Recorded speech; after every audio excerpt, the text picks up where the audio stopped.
Application of rDNA technology and genetic engineering in the production of hepatitis vaccine. In this, the Recombivac's HB is hepatitis vaccine, which is the most significant development in rDNA technology field. This vaccine having high specific antibodies, and this disease hepatitis is related to the liver. In this, the severe to acute infection occurs in the liver, which leads to the chronic infection, and ultimately permanent liver damage is done in this kind of disease. It is caused by hepatitis B virus, and this virus is enveloped and double-stranded DNA virus. So here virus having double strand of DNA. Now the infection of hepatitis B can prevent by using vaccine, and this vaccine is prepared by rDNA technology. So many steps involves in the production of hepatitis B vaccine. First is the DNA of hepatitis virus is extracted. At this stage, the surface protein incite an immune response. So here very first we are isolating the DNA of virus. From that DNA we are isolating the protein present on the surface of the cell.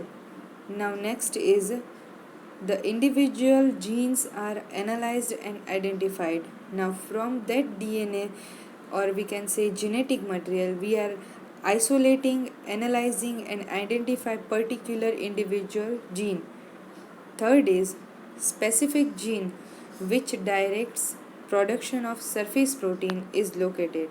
Now after the analyzing and identification of gene, here we are specifying particular gene. That gene would direct the production. Direct it means leading the production of surface protein.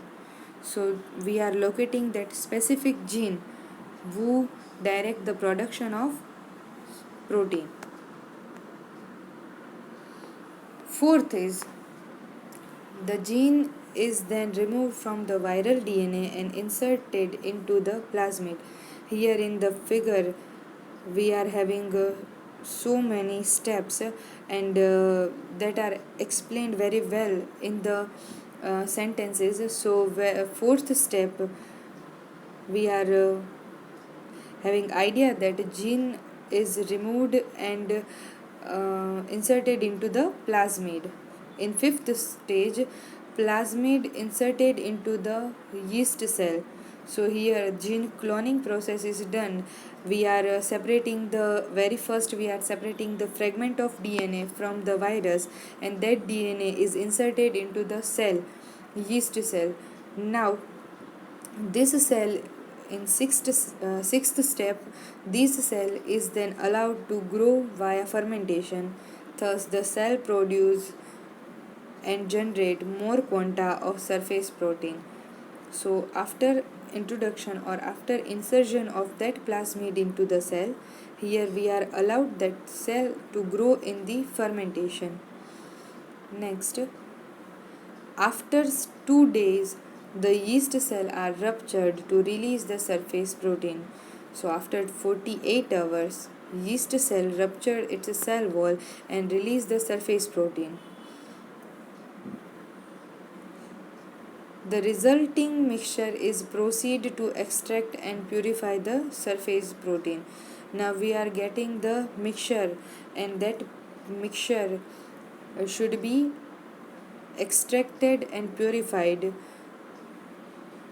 Next, a large amount of pure surface protein obtained which provoke an immune response, and we get the purified surface protein which is help in the immune response. And the last stage, resulting surface protein mixed with other ingredient under optimum condition to obtain the vaccine. And this resultant protein, or we can say it is mixed with other ingredient and after sterilization and all process, the vaccine is prepared for the hepatitis B virus.